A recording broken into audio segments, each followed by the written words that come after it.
again, we're really excited to have you all here. We are waiting for one more panelist, but I'm sure she is just running a little bit late from traffic. But my name is Jessie. I should introduce myself. I am an assistant director here in the Career Center, and I try to connect alumni to come speak with you all, just again, so you can have some information, get some networking. So what we're going to just go ahead and get started with, if you all don't mind, is we'll maybe start with you, Megan, if you want to introduce yourself, tell us a little bit about your role, and then a little bit about your academic background, and we'll kind of go from there. Okay, I'm Megan Waugh. I am currently, my title actually just changed a couple weeks ago. I'm considered buyer journey and program development. So what that means, and I'll talk a little more about that in the future, but it's a little bit of a combination between a marketing operations role and trying to understand how marketing is contributing to the business and also engaging with our buyers along their buyer journey. So that's kind of, everyone on my team has some type of play in that. I graduated from UNC Charlotte in 2002. I am actually a poster child for the Career Center. I came in here and sat down and had someone develop my resume for me, help me do it. And they convinced me to put this job that was the time promotions modeling on my resume, which basically I went to NASCAR tracks and got paid a lot of money to try to get people to sign up for MBNA cards, for credit cards. And basically back then we didn't have the internet. They put a stack of resumes in a manila folder and ship it to the HR department.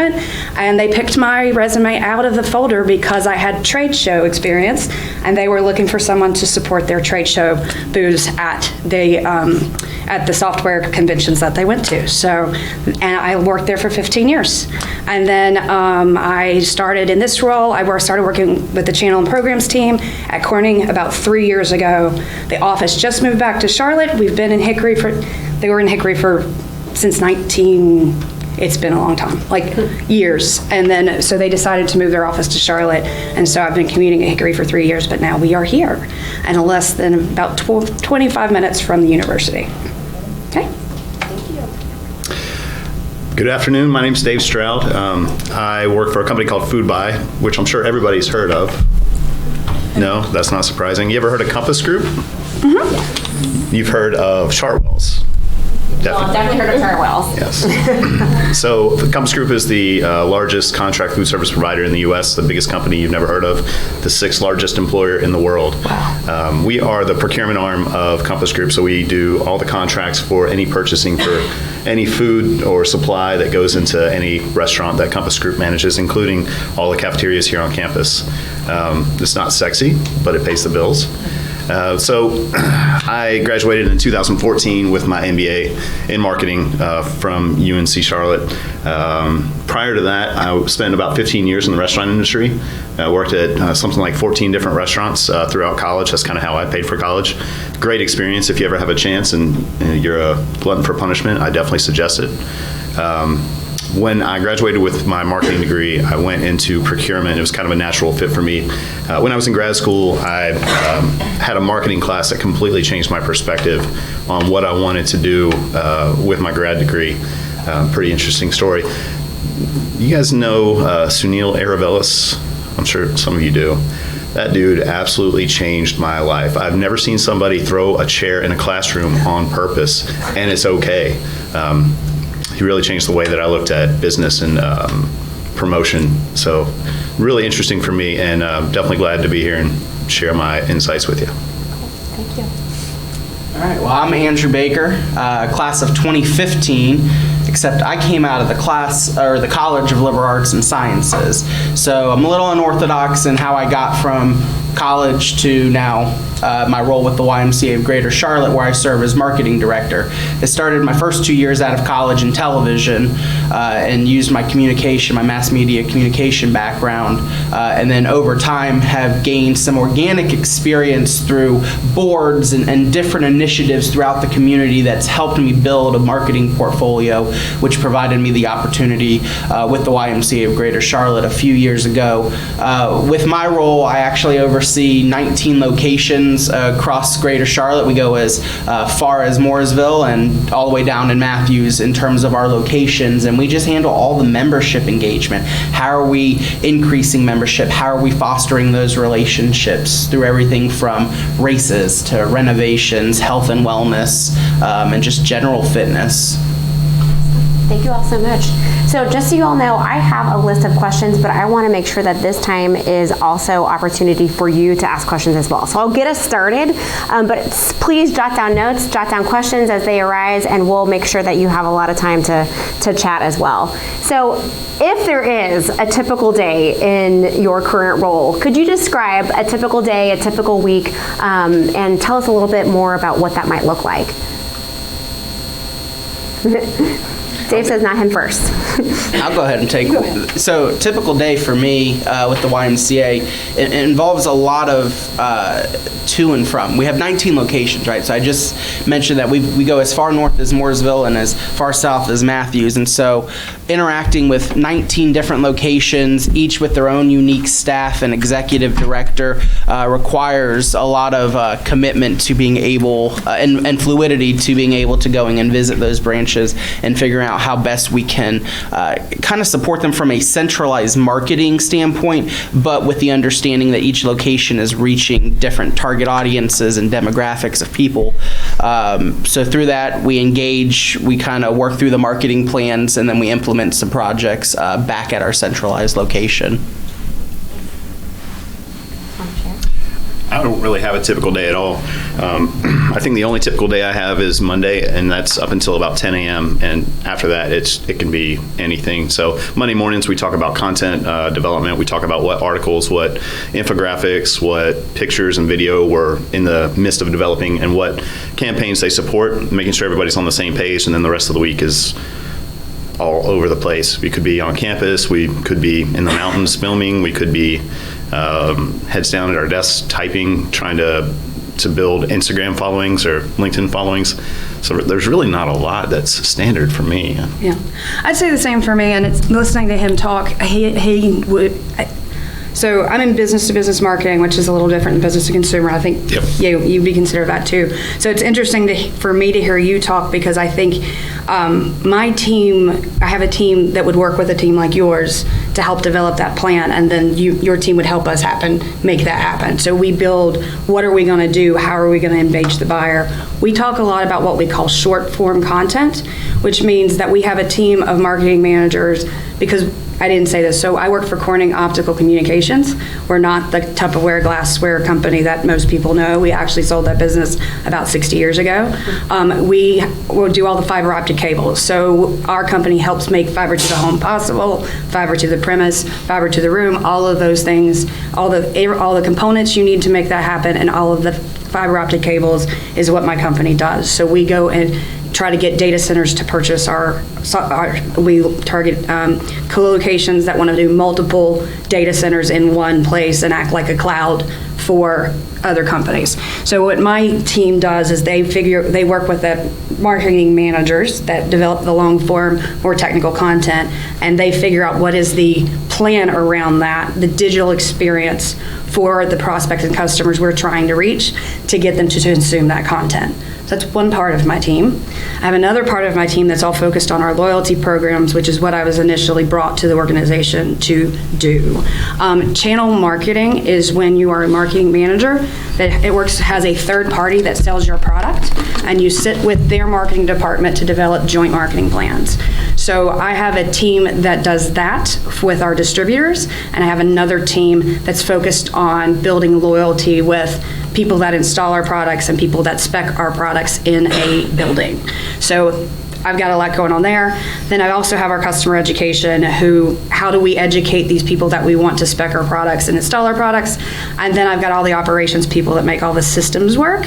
And then I also have a group of sales people, or inside sales people, that make phone calls so my life is all over the board. So every day is different depending on what needs to be fixed. I had a friend of mine at one point say, you get to a certain level in your career, you step in front of buses, not in spotlights. So I'm in the business of making sure that my team that can do their jobs better than I could ever hope to do them get the opportunity to do them, and I get things out of the way, and I handle roadblocks, and I get the right people to help my team's jobs, make my team's lives easier. So that's kind of at the level that I'm at this point in my career.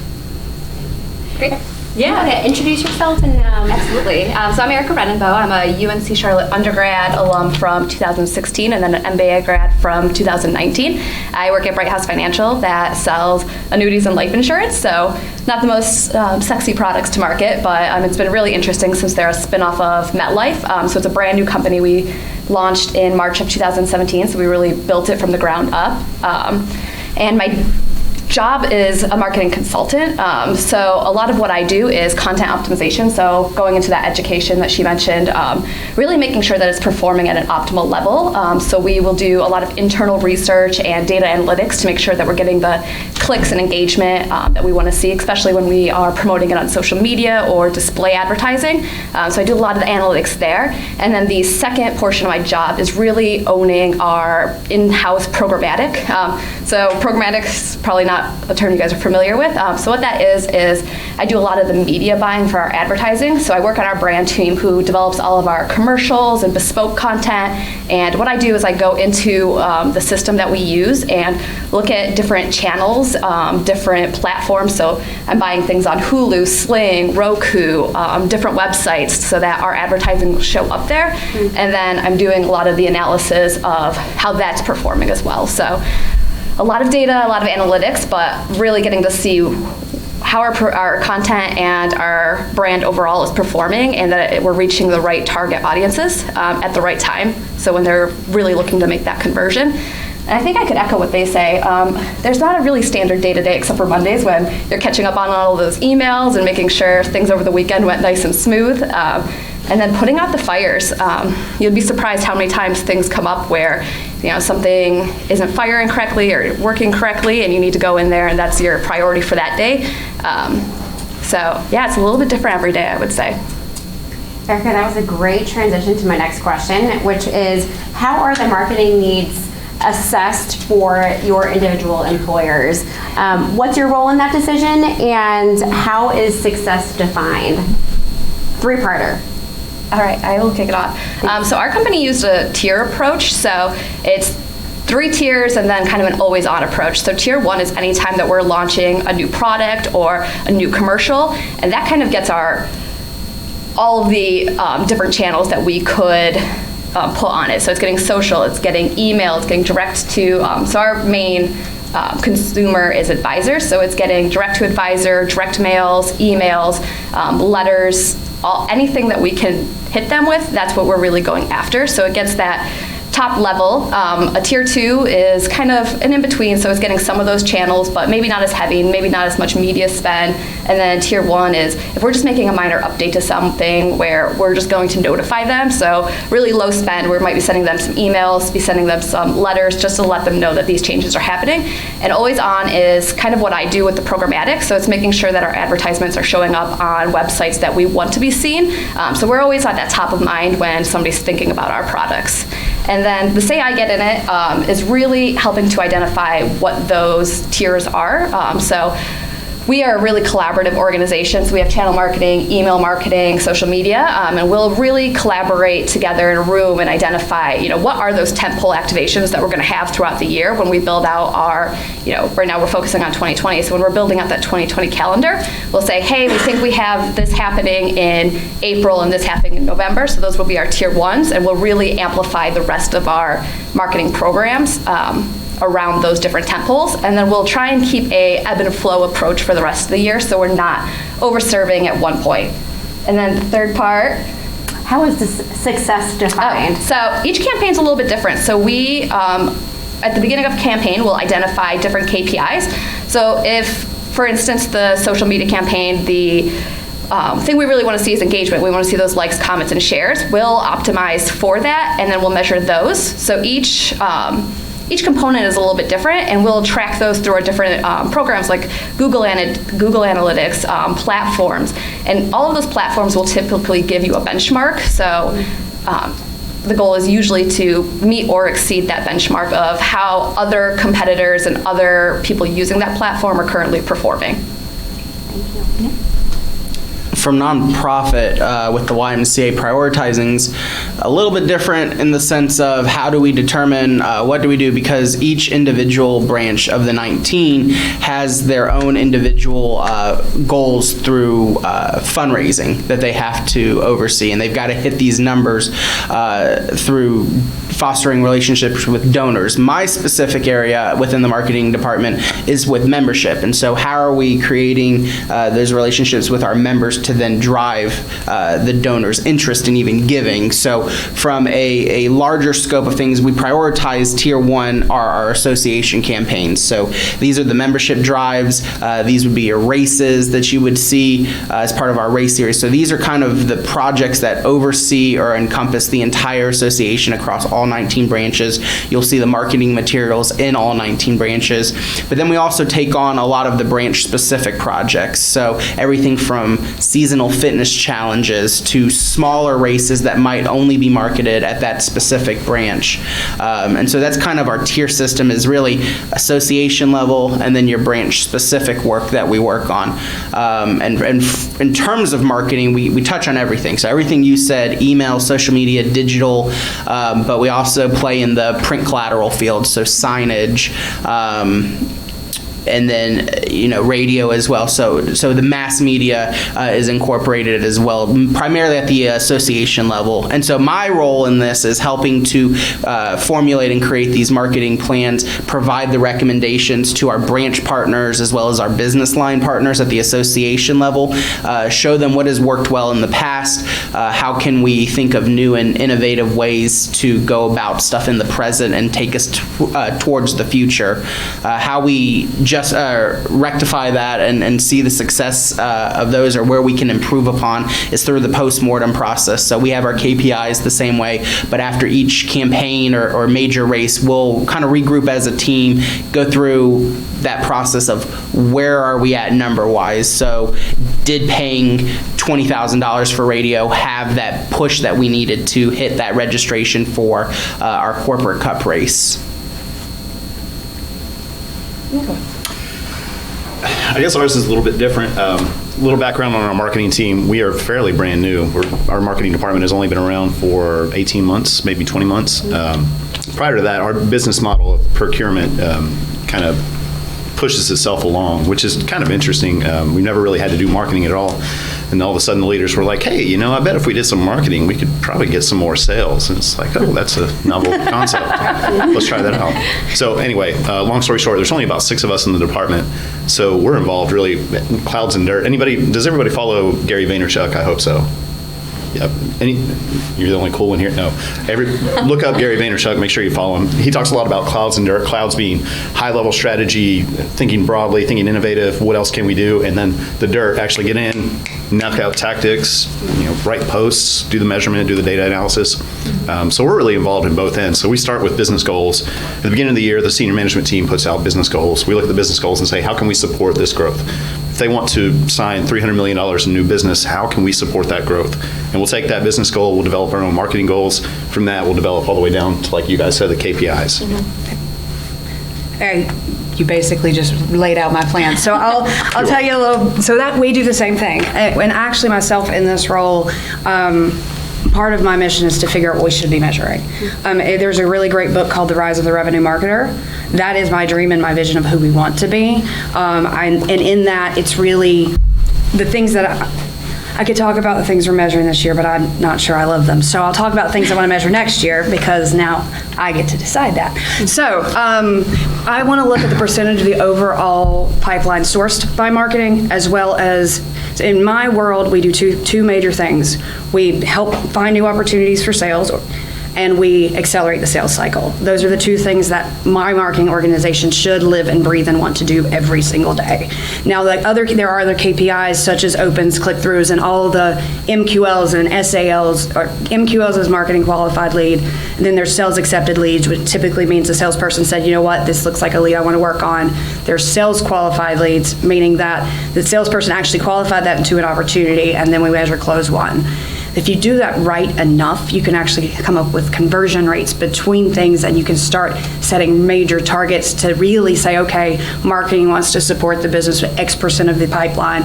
here's what we got to do that. And then using all those business level objectives that we get annually, starting to figure out what's the marketing plan to help drive the area of the business that they need marketing focused on.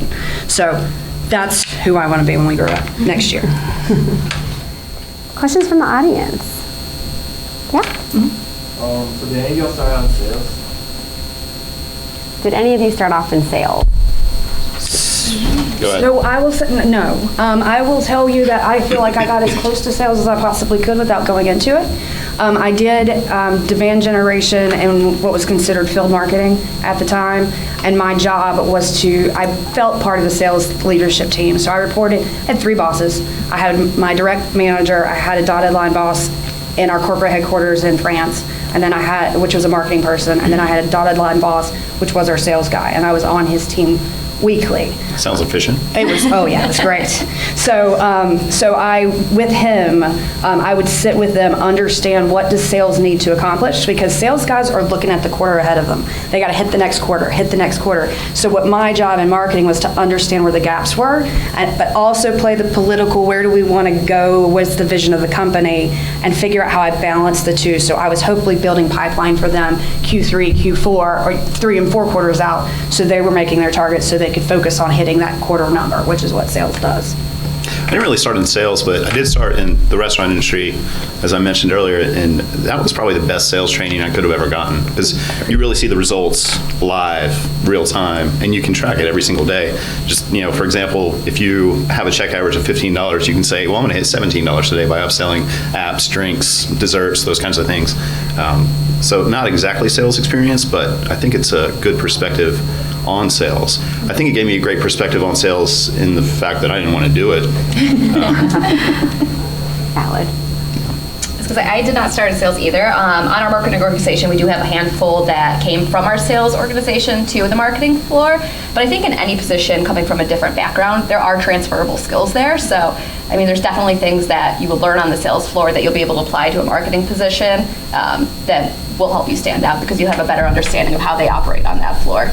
That's a good point. Just for some background, what's the context? Are you in sales and looking to go into marketing? I'm in a sales class right now. She said that a lot of people start out in sales when they graduate. And I'll say that we have a lot of, I right now have an inside salesperson that moved from actually there are 3 inside salespeople that moved from the inside sales organization into marketing. Mm-hmm. And typically what I see in the inside sales team that we have is they want to do one of 2 things.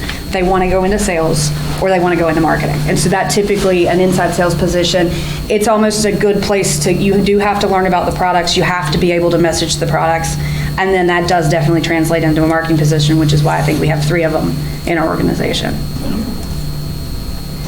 So I think that's a great question to jump off of then.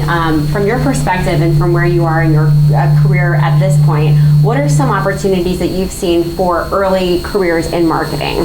What should these folks look for? What are maybe some strategies to get in? Would love to hear your perspective on that.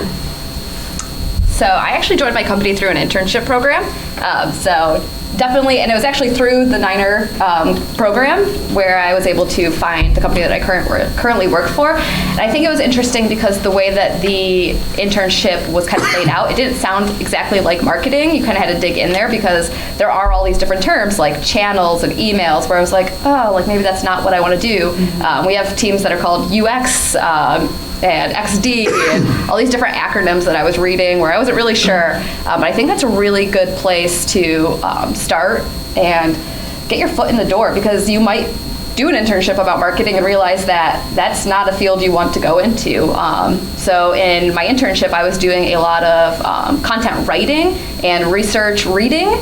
And through that, I realized that that's not something I want to spend my day-to-day doing, is looking for grammar mistakes and making sure that punctuation is the right format and things like that. It's not something I was passionate about. So throughout the internship, I was able to work with my managers and my directors to really find my niche of where I wanted to be and kind of what my skill set was and how that was going to translate into a career moving forward.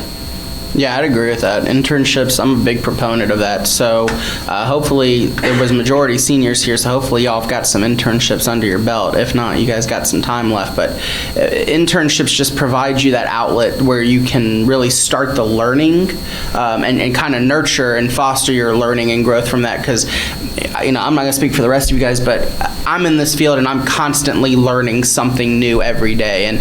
And without that experience as an intern to kind of get that learning and creative flow and thinking going, I feel like I'd probably be at a disadvantage. And internships, guys. I'll actually add on to that because that's something you're really important about what you said about fostering. If you've done those internships, fostering those relationships from the connections that you made there, you might have not liked that internship that you did, but that person that was your manager might not have worked at that company for their entire career and might have the door to the career that you want to be. And a lot of companies will also do job shadowing. So if you don't want to commit to a full summer, reach out to people and see if they're willing to let you come in and sit with them for a few hours and just kind of have that one-on-one experience to see, what their not always the same day-to-day really is. Yeah. Internships are great, and that's definitely the first step to getting any kind of experience. And experience is really what's going to get you what you want. You got to get some experience somewhere. I would advise anybody who hasn't thought about what industry they want to work in, give it some serious thought. That's really going to determine what direction you're going to take, especially with your first job. Even if you figure out you don't like it later on, at least have an idea. I want to be in sports. I want to be in food service. I want to be in chemicals or Finance. Yeah, finance. God forbid finance. No, I was going to say, hey, all the red tape there. No, I do agree with that, but I will tell you honestly, I still to this day can barely tell you exactly what my software company did that I worked for. I could give you the high level value prop, but some of the software that I was marketing, you needed a PhD to use. And I had no idea at your age that I wanted to go in product lifecycle management software and do marketing. I literally just fell into it with the help of the Career Center. So, and like I said, I ended up being there for 15 years. The internships are important. If for some, I can tell you though too, think about your experience, even volunteer work or the things you do with your clubs here on campus. I once read the entire front page of a resume and got really excited about this candidate and then realized that I had read everything he had done for every club, camp, and volunteer thing that he did. But he was doing marketing stuff. He was running social media for this, and he'd acquired so many followers, and he was doing Adobe stuff in Adobe Creative Cloud. And he had all of this experience. He never got paid for it. But I loved him. I'm like, let's bring him in. I want to see him for an internship. And especially for you guys looking for internships, you got to find those kind of niche, really cool things. Even think about your projects that you've done on campus, like marketing is all about group work. So is there a moment that you did something really great in a project? Put it on there. I got Pringles to send me an entire box of their entire advertisements, all of them. I got the print, I got the video, I got all of it. They sent me VHS tapes back then. Wow. Do you guys know what VHS tapes are? But I got to do it because I dialed the 800 number on the back of a Pringles can and just tried it. Yeah. So think about those cool, like life-changing moments that you get the opportunity to do here on campus and start putting those on your resume.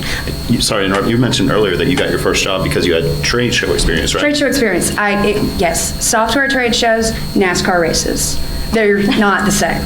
But in their minds, I had to work a booth. I had to gain attraction. I had to get people to talk to me. So, and that was the thing that got me my job, and I almost didn't put it on my resume. I did it because I worked for 2 weeks and get $2,000 because they pay you lots of money to do that when the NASCAR things roll in. So it was more just for me for money, but the Career Center is the one that convinced me to put it on there because it might relate, and it's the reason that I got my job. Yeah, I'd agree, because I kind of sound like that person who you really loved with all the volunteering for, because that's how I entered marketing, right? So I had the communications background. I was loving TV. Then I realized the ceiling was kind of low with the television business, unless you're a superstar. I was not.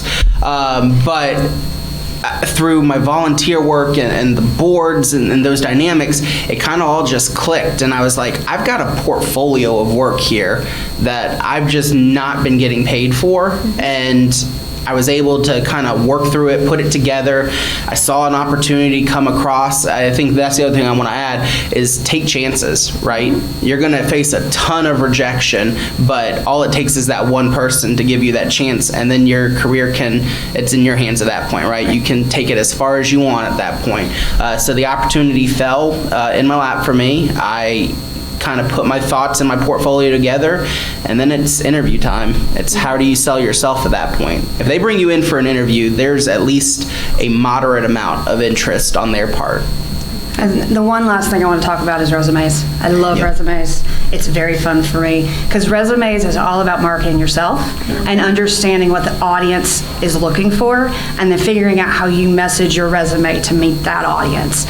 So just think about what's on there. If you work at a bookstore, on campus at the bookstore the entire time, what are they looking for in that job description that you can say, you know what, I do that at the bookstore. Don't put that you ran the register, because I guarantee probably the job that they know you ran the register. So look at the things, look for jobs with descriptions of things that you've done in your own lives at these jobs that you got paid for. And honestly, if you don't have, I had one, this isn't a marketing example, but I helped a lady that graduated with her medical administration degree, and she basically worked at like Massage Envy and was a daycare teacher. She gave me a resume, and she had this volunteer work of, Red Cross. She'd been volunteering with Red Cross for 2 years.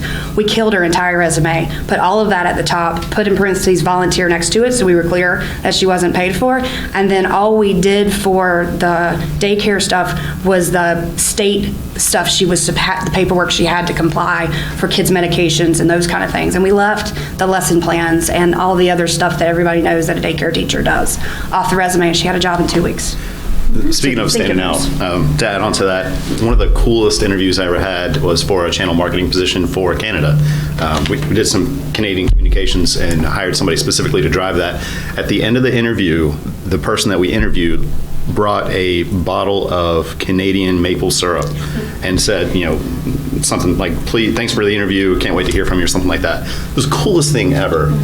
If you think about you as marketers, especially when you're thinking about yourself, think about how you can get your brand, your own personal brand, to the forefront of whatever you're trying to do, especially in the interview process.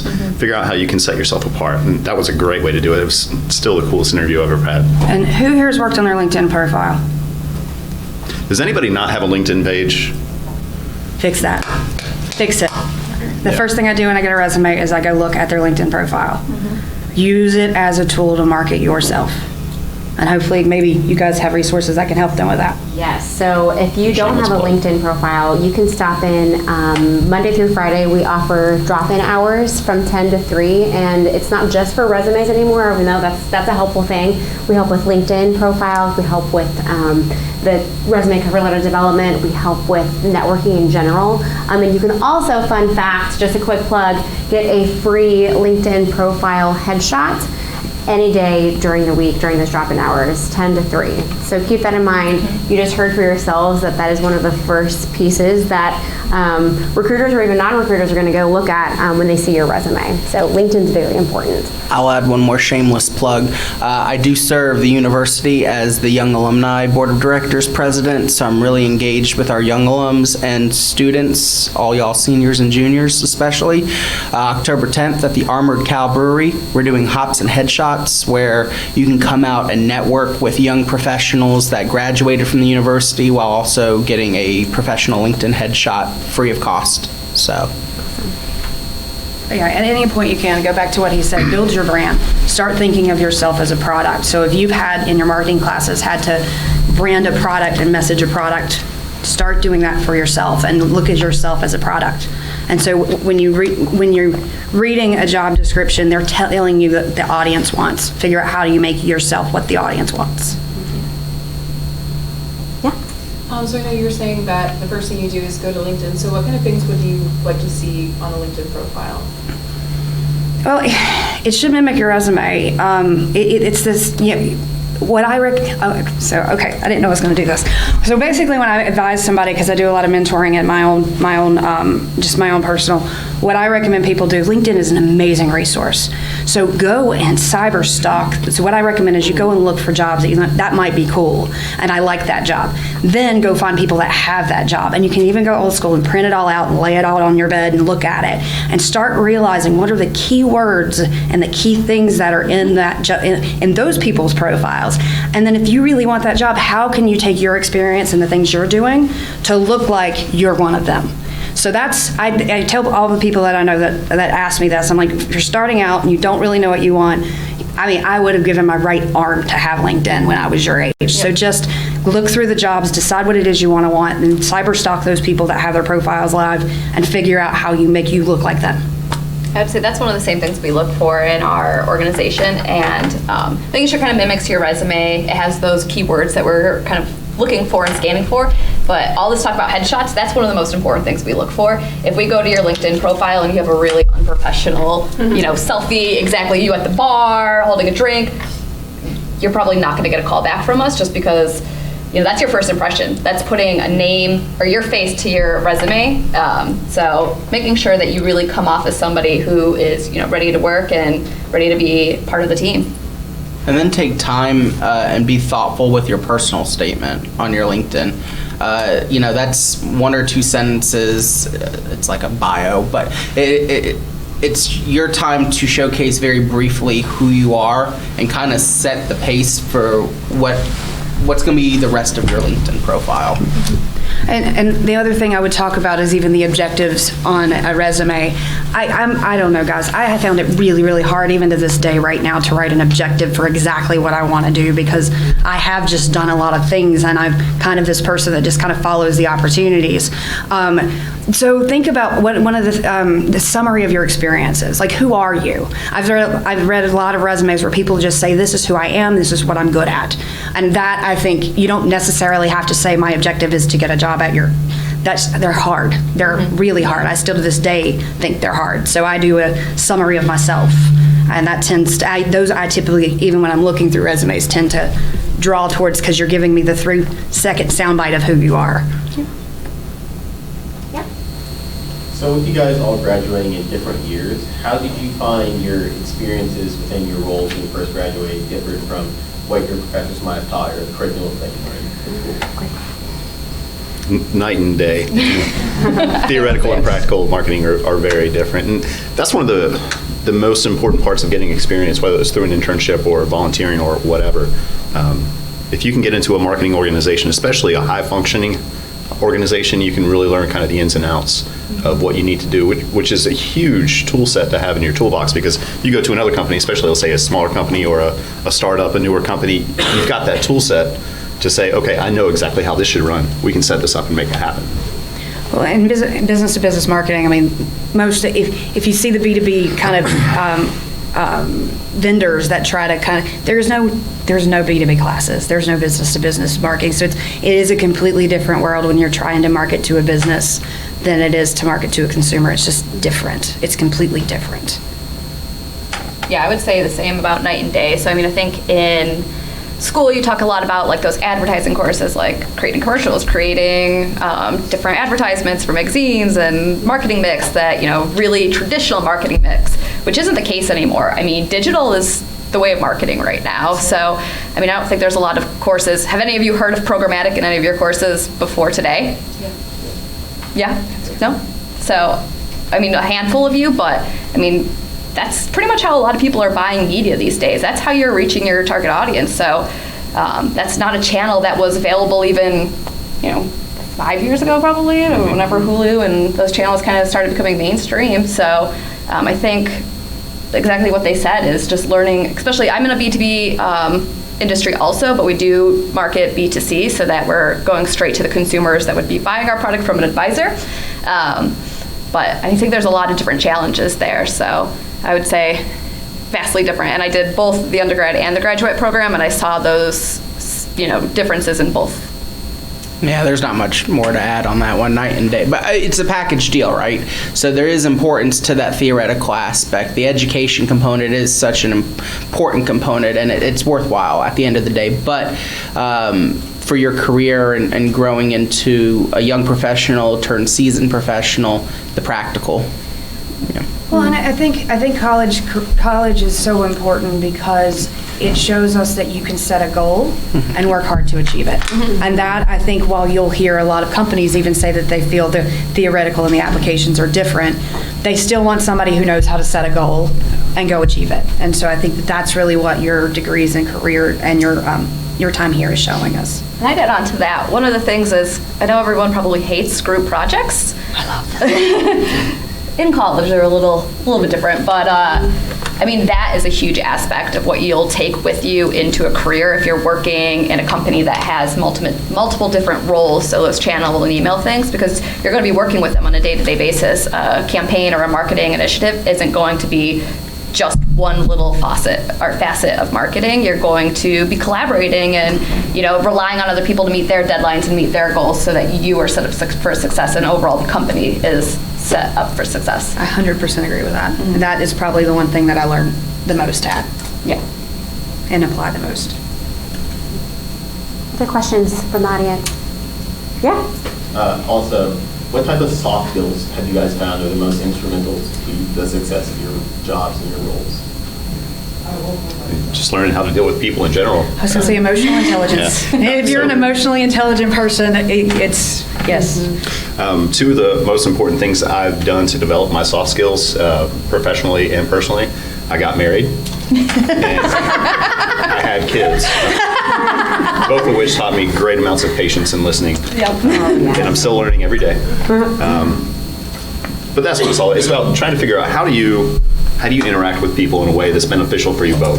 Build a relationship, because in the end, I would argue, especially in the B2B space, it's all about relationships. Marketing is all about relationships, not only internally, but the relationships that you have externally. So for you guys in the beginning, it's going to be your boss, it's going to be your cohorts, it's going to be the people that you went to college with that are experiencing the same thing that you're experiencing in different ways in different industries. And make sure you keep those connections alive, because you can really cross-pollinate a lot. So EQ, emotional intelligence, that's huge. Just trying to figure out how to interact with people and not piss them off. Yeah, that can sometimes be a challenge in my role with the 19 locations, right? Because some of our locations are in areas that would be considered food deserts, or we have locations out in Ballantyne where you're dealing with, you've got so many different members coming into our host of locations, and so our interactions, they can differ from 10 a.m. to 11 a.m., right? Depending on who we're talking to. And so having those soft skills and being able to adapt and evolve your communication skills. I might be telling one person something and they may be all ears and in agreement, and then I go talk to another location across town and try and say the same thing, might not work for them. You had a question? Yeah. Within your respective companies, do you find it's more important to have data acquisition or internal data analytics? So for my role, we have both. And I think both are equally of importance. So internally, it's so that we can make those on-the-spot decisions where we're not waiting for a report from an external data team. And yeah, I mean, we use them equally. So I would say both faucets are kind of important for us. I'm not sure if you guys have both or. I mean, you can't really have either one without the other, right? If you don't have good data, trash in, trash out. If you don't have good analytics, then you can have the best data in the world and it won't matter. Agreed. Yeah.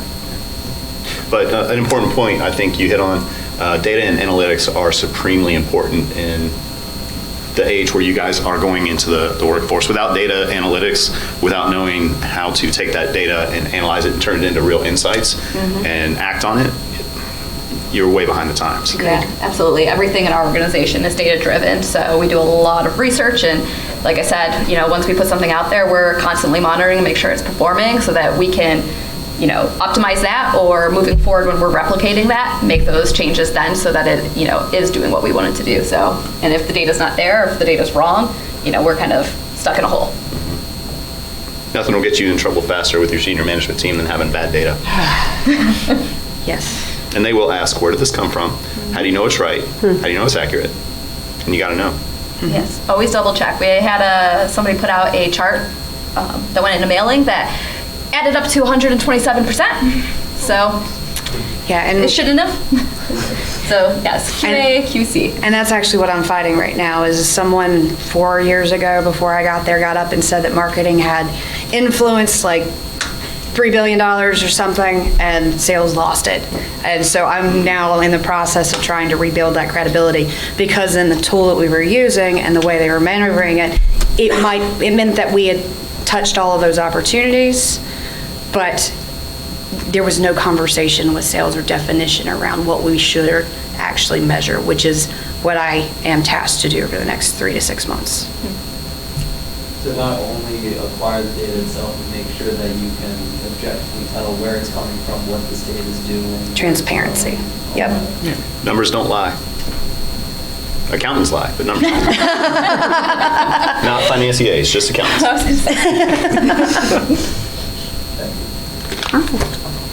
Can you talk about finding an internship, one from a paid versus unpaid perspective, as we see a lot of our marketing opportunities unpaid? And then also, how do we ensure that students are getting internships that are reputable, i.e. some random company hasn't just said it's an internship and you're just going to do their social media for them?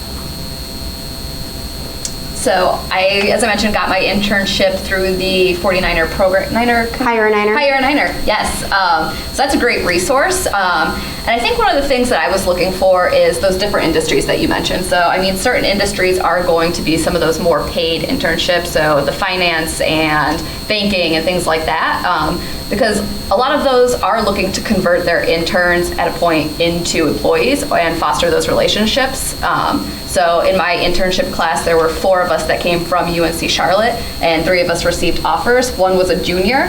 She actually fostered that relationship with her manager and was offered a position about a year and a half later. So having those connections and identifying the industries that you want to be in, and then even those unpaid internships, making sure that you can probably find somebody that did that internship, you know, the summer before or the last time they offered it, and talk to them. LinkedIn, it's a great opportunity to find those people that have worked in that position or that internship before and see what their experience was. You know, why didn't you go back, or you know, were you not offered a position, things like that, to really figure out where you want to be. I think it's important, and anybody feel free to disagree, but I think it's important for a first internship, you want to go with a company that's pretty big and pretty reputable. It's going to give you a couple of advantages. One, it's going to be a more developed department, so you're going to get to see tactics that have been tried and true and developed and tested and revoked and rebuilt, tactics that work. 2, you're going to have access to a lot more resources, not only assets like in marketing, things like video production software. If you go to Joe Schmo, agency down the street, they may not have it. You may not ever learn how to use it. But if you do know how to use it, it could be a big asset for you in the future. Mm-hmm. And you'll get much more access and exposure to that in bigger companies. Yeah, I'd add on to that. I had 3 internships when I was a student, and my first one was a larger one. And so through that, and again, these were television internships, so these were more communication based, but I think that it still applies across the board, I think. But through having that larger company that I interned with to start, it helped propel my opportunities and make me more interesting as a student when I was seeking my second and third internship. Mm-hmm. So that first one really helped get me my following ones, which then led to a job offer. So, and I just echo, leverage LinkedIn. I mean, if anybody were to ping me on LinkedIn and say, hi, I'm a UNC Charlotte, saw you were an alumni, I heard about this internship at Corning, can you tell me about it? Mm-hmm. I'd answer you in a heartbeat. Mm-hmm. So you'd be surprised how willing those of us that are out there are willing to answer your question. So if you do find one, and you might have some type of connection with them, to just ask. Mm-hmm. And also, so on LinkedIn, to filter out some of those ones that you are probably going to just get coffee and do those things, if they're on there all of the time, I'm not going to name any names for companies, but there's some that are just permanently on there. I mean, there are reasons that they're available 24/7, 365 days a year. Revolving door. Yeah. What has surprised you most about your career path so far? For me, I would say the shift to thinking really about data analytics. So going into marketing, I took maybe one marketing analytics course through both my programs because I was like, that is not where I want to be. But through my internship and getting into my content role and really getting into those different programs that we mentioned, Adobe Analytics, Google Analytics, our different software, and seeing the story that the numbers are telling you. So it's great to know that people are seeing it, but why are they seeing it? How are they seeing it? How is it performing? And how can we make it better? I think that story is just so interesting. And it's not anywhere I would have pictured myself. So I think that's probably the most surprising thing. And then the second is just how many different roles there are. So if you think, going into social media, if that's where you're thinking your head is, there's different roles. There's community management where you're just responding to people. There's building out your editorial calendar. There's strategy. There's management positions. I mean, if you think social media is just sitting there and posting on LinkedIn and Instagram and Facebook, that's just the tip of the iceberg. There's just so many options out there for different platforms and different niches of marketing. Yeah, mine would be the depth and breadth of what my job entails, because I touch on social media and I do the editorial calendars, but I'm also managing with our print producer and getting signage and flyers and all these different pieces, while I also manage Google pay-per-click and display and all these different tactics that we use across our team. But to your point, the data is so cool to see, and it's surprising to see sometimes, especially from a nonprofit standpoint, to then be able to use that data to make such a positive impact in our communities, and really meet the needs of as many people as we possibly can. Sorry, I'm going to switch gears a little bit. You reminded me of another soft skill that's really important. I would argue probably the most important soft skill you could have in marketing, and that's storytelling.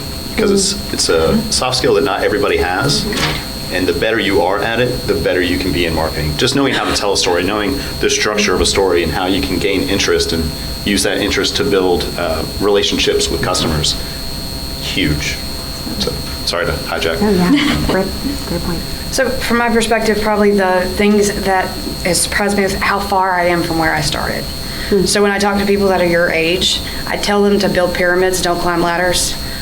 Because the reality is, when I started climbing a ladder, it's because I had a strong base of everything that I started out in trade shows and doing events, and then I rebranded Inovia.com 3 times, and I did a lot of more Marcom style thing. I did PR for a little bit, and then be willing to take anything that you don't think you can do. So somebody came to me and said, "Hey, we need somebody to run this channel partner program," and I'm like, I've never done that before, but okay, I'll try it. And then it's all about solving problems. Like you go into a position, you look. I did channel programs for a while. I ended up needing to use the marketing tech stack and the system to track the results from that, which ended up getting me. I ended up here to build the channel our channel partner program, and then because they realized that I understand how the communication systems connect with the CRM and how you have those discussions with sales to discuss what are our SLAs and what do sales need for marketing.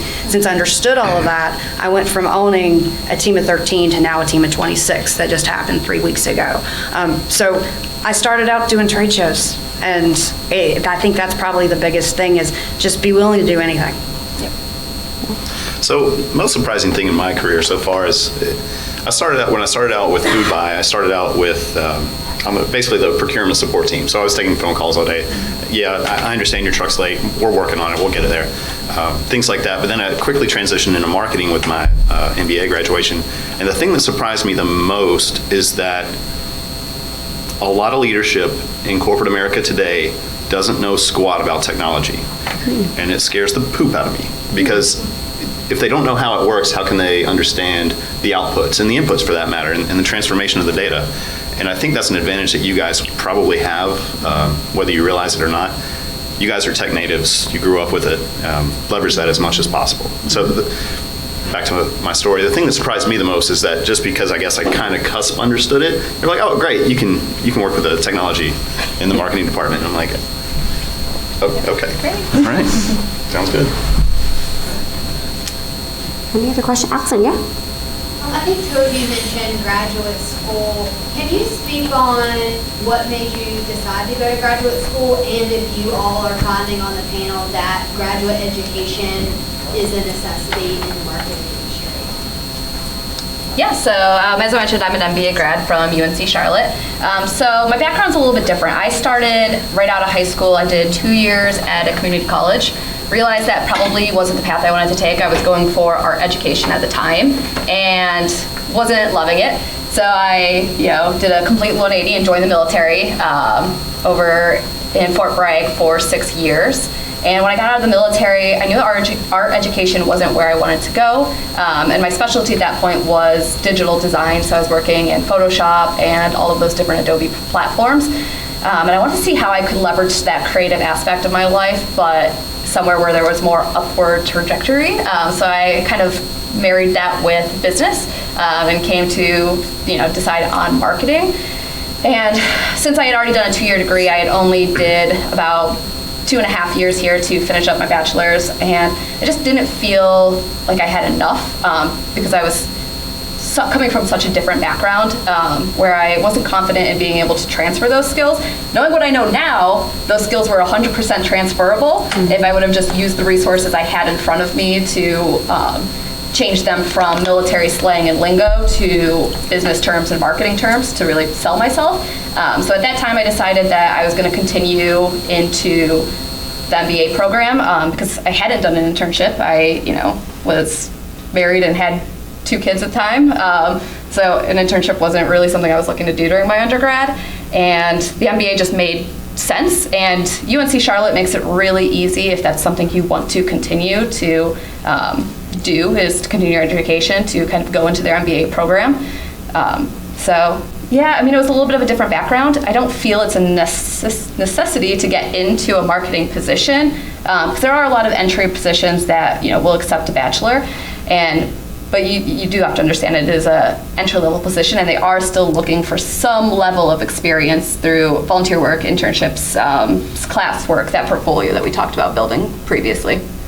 Yeah, I would agree with that. To directly answer the question, no, it's definitely not a requirement. I think it really depends on what direction you want to take your career. If you're looking for senior management, executive role, you're probably going to need some kind of higher education at some point. But if you're looking to just start your own business, start making money, if you're looking to be a catalyst for change inside an organization, you can do that now. You don't need a graduate degree to do that. Mm-hmm. But it's all about your own personal drive. What do you want to accomplish? And what can you accomplish given the skills that you have? And if you can't accomplish what you want to with the skills you have, then you need to get more. So I got my MBA in 2007, a long time ago. But basically, I was in the workforce for 2 years before I went back to get my MBA, and my company ended up paying for it. I've had a couple of interns that worked for me that went straight into their MBA, and I think it worked for you because you had life experience and other background. The job experience they had was being my intern. So I've had 2 of them, and the struggle for them is to take a job that's really only requires a bachelor's degree, but they're not necessarily have the experience or qualifications to get a master's degree.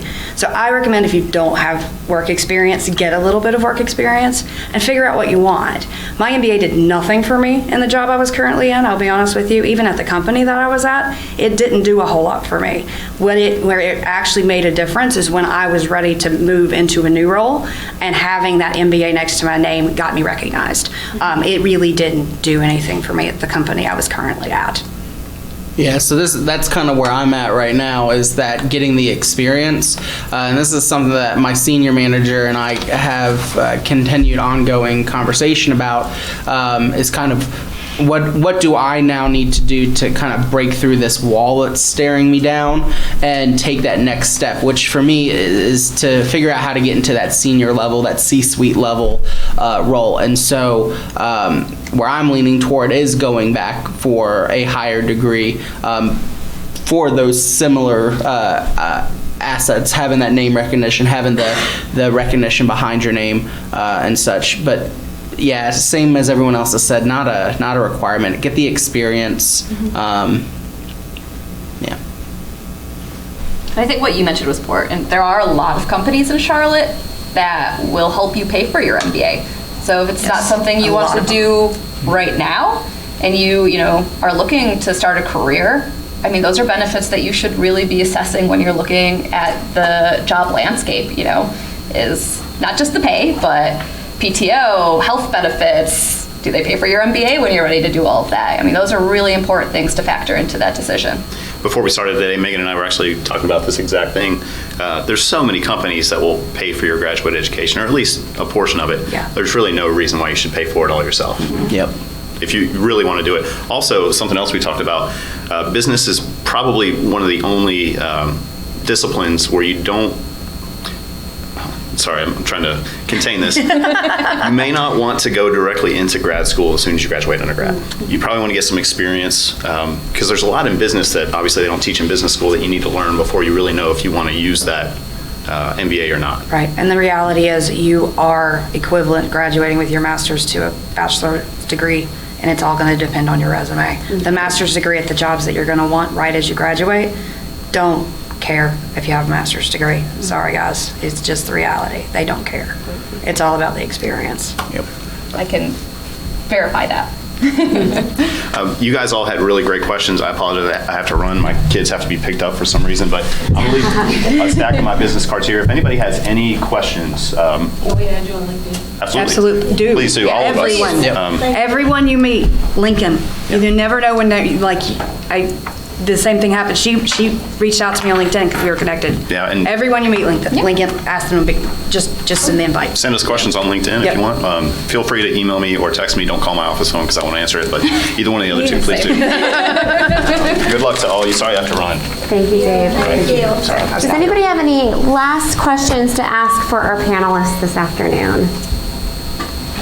Okay, I was just thinking, I know that a couple of you guys were talking that you started out writing content, and that's actually what I would like to do. I want to do marketing, but I want to do something that's writing intensive because that's what I love doing. What are the best skills that you would say to develop for someone who is aiming to get a writing intensive field? So ours is a lot of storytelling, being able to take those insights or the topic that you are and tell a story, because that's what really engages our readers specifically. And a lot of people are really lacking that. They'll be able to tell you, you know, the high level and kind of very direct, but being able to connect with that reader and making sure it's super relevant for who you're talking to, because I mean, we're writing for people that are 50 plus with 100,000 income, 250,000 net worth, you know, all these different demographics where, you know, they're up there. So, you know, it's a different mindset that we're trying to target with these people. So being able to take yours and put it in that person's head so that, you know, when you're writing for them, it makes sense. And then just making sure, I mean, the grammar and the punctuation and being able to align with a company's brand guidelines and brand standards, because most companies have that. And a lot of companies will have their own unique mode of expression, which is kind of how they come off. So at Brickhouse Financial, we really try to write in an optimistic way that's factual, because we don't want to be those bearers of bad news where, you know, retirement landscape is changing and you're going to live to 100 but not be able to afford your retirement. Like, we don't want to use those scare tactics. So we try to use those same points but be a little bit more uplifting, like, hey, you get to live to 100. You know, here are the tools so that you get to live the retirement you want to and pursue your passions and, you know, spend time with the people you love. Like, you might get to meet your great-grandchildren. So just being able to switch your mindset and talk about different things in different ways. Yeah, she hit on the brand voice, and for the why, it's nurturing and inclusive to all. And I touched on it a few times, is how do we connect with folks that are living in kind of those tier 1 neighborhoods where they're in the food desert, right? And they've got to take public transportation 30 minutes to and from just to find the nearest grocer to get the food they need, versus how do we talk to the folks out in Ballantyne who might be in the more affluential communities. And for the Y, it's nurturing and inclusive to all. So always keeping that brand voice in mind, and the storytelling component, because we are that nonprofit. So we recognize YMCA membership isn't the cheapest when you've got Planet Fitness and you've got all these other gyms who will give you a membership for $1. But for the YMCA, while it might be more expensive, it's how do we tell this story that your money goes beyond just your own health and wellness. It goes to the point where we're giving youth who might not have the same chances, the ability to learn how to swim or to be a part of a youth sport that otherwise they wouldn't have that chance. And you have a really good opportunity with your cover letter, with your resume, work on, if that's what you really want, get writing samples out the wazoo, because those jobs are gonna wanna see them and really build a portfolio and do it now. Okay. Can I ask one additional thing? I don't have any formal experience, and getting an internship is a little bit difficult given my circumstances. So for writing samples, could I use creative writing that I've done, or maybe papers that I've done while I've been here? Like, what would be my best options? So Brickhouse will typically not give you an assignment, but give you an assignment essentially of something that we want to see your approach to once we pull you into the interview stage. So once we have our pool of candidates, we'll kind of give everybody the same sample testing so that we can really see where those soft skills and those writing skills kind of shine. And one of the things that I will say, if you do have a company that takes that approach, is go read their articles on their website. I don't think we covered that today. Right. If you go to an interview and you don't know what's on their website, you don't know their mission, you don't know the products they offer, at least at a pretty substantial amount or level, like those are going to be questions they ask you. Right. And you could even do your own assignments. Yeah. Have some prepared. You could go and just say, okay, well, I'm going to market this product, and I'm going to go ahead and so you can do it yourself. Yep. But to add on to what you said, actually, I will tell you, I'm going to give you, I ask every single person that interviews with me, what did you do to prepare for this interview? And typically from you guys, it's, I went to the internet. There was one girl that blew me away. She went on the NC State network. She found multiple people that worked for Corning. She reached out to them, asked them about the program she was applying for. She did go on the website, but she was very specific about the things that she went and looked at based off of the job she was applying for. She blew me away. I was just like, and she didn't accept the offer, but because she got another one. She got another one. But really think about, and like I've got a lady that works to me that she's taught me how to interview. She's internally, she basically goes and asks everybody, I really want this job. What do you think? Understands the role. She asks for resources from the person that's currently in the role. She comes with a SWOT analysis on what the strengths of the role is. She does a heat map against herself versus what the job is, which is something you guys could do. Like, these are the requirements. Here where I'm strong, here I'm not. These little things show you've got ambition and drive. And when she interviews, she kills everybody, because she comes in with this portfolio of basically why she's the best candidate for the job. So think about those things. There's some little things you can do to just stand out. We just hired a new content writer on our team, and that was her approach when she interviewed. She had this pamphlet of her samples. She had evaluated all of these different things, and she came prepared. She blew us all away, and I mean, after we do a series of interviews, our team went upstairs and we're like, you good, right? Before somebody else takes her, you know? Exactly. So, I mean, you just want to have that impression where people are like, all right, let's move on this. But yeah, like I said, don't be afraid to reach out. You'd be surprised how many people will answer you. Yep. So take that as a cue to go ahead and connect with all of these folks up here. Guys, to be respectful of everyone's time tonight, I think we're going to go ahead and wrap up with the formal questions for the panel. But before we kind of mingle and connect for a couple more minutes, if you all are okay with hanging out for a little bit, let's give these folks a huge round of applause. Thank you so much. Awesome perspective. Really appreciate it. But thank you all for coming tonight. Hopefully this was helpful and educational, and feel free to start making some connections.